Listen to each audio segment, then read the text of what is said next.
got one question for you. Are you ready to start growing your own perennial tree kale and tree collards at home? Well, I've got some good news for you. Now is your opportunity.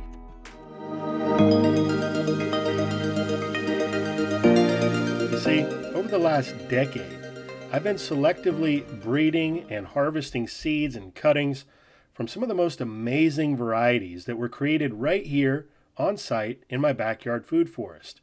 The result has been nothing short of a blessing. All glory to God.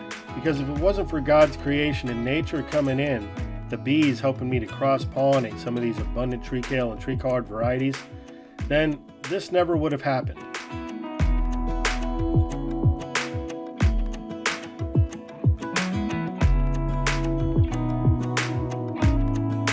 We head out to our yard 4 to 5 times a week on average and harvest greens to include into our meals. It helps us to become healthier, more self-sufficient, saves us a bunch of money, and these greens are dang delicious, especially in the cooler winter months when they become more sweeter. There's a purple tinge that comes out on the leaves. So over the years, I've had a lot of folks showing interest, commenting on the channel, wondering how they can get their hands on some of these varieties. And I'm pleased to announce to you today that I'm going to be offering the seeds for a short amount of time. For the next 3 days, I'm going to run a sale. This is for a bag of Dan's mixed perennial green seeds. And they're all going to grow tree kale and tree collard style greens. They're going to vary in appearance and growth habit as they are crosses, but that's what makes this all so exciting. You may get a seed that grows something completely unique. And if you do, I encourage you, just as I have done, begin to take cuttings of that plant and propagate and replicate clones of that mother plant so you can proliferate the abundance.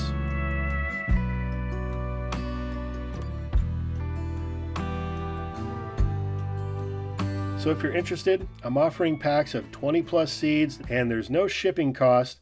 It's a flat $11.99. You can purchase through the PayPal link down below in the description box.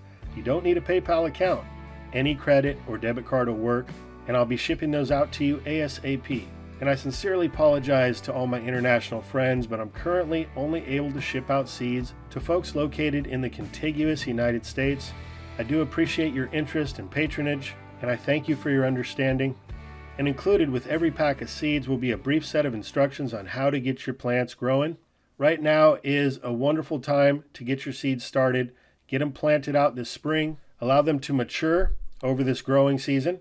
You may even get some flowering.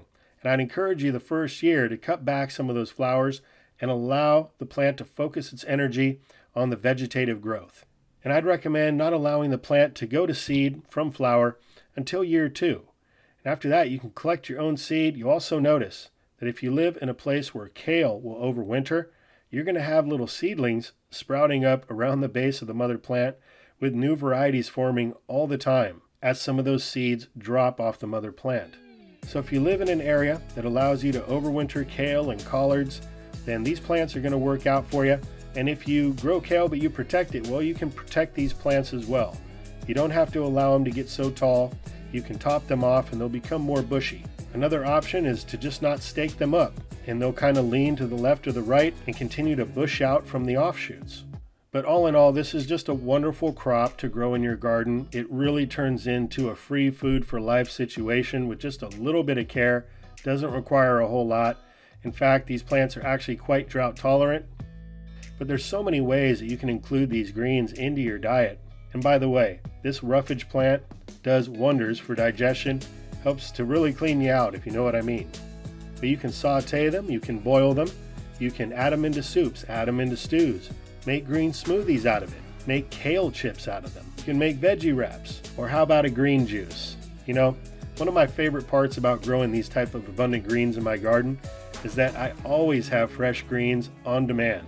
I don't have to run to the store and buy a bunch of greens that's probably been sitting there for a couple days. I pluck off my leaves and within minutes we're consuming them. Not to mention it makes a wonderful fodder for some of your farm animals. Chickens love them. If you've got low-hanging leaves, better believe they're going to come nibbling on some of those leaves. Anyways, my friends, it's my pleasure to be able to offer these seeds to you today, and I really do appreciate everybody who takes part in these offerings. It's just a great way to show support for the channel. We truly appreciate your patronage, your viewership, and your overall excitement to grow varieties like these in your garden. So with that, I want to thank you all for watching. Have yourself a great rest of the day. Until next time, this is Dan from plantabundance.com. Take care. I'll be talking to you again soon.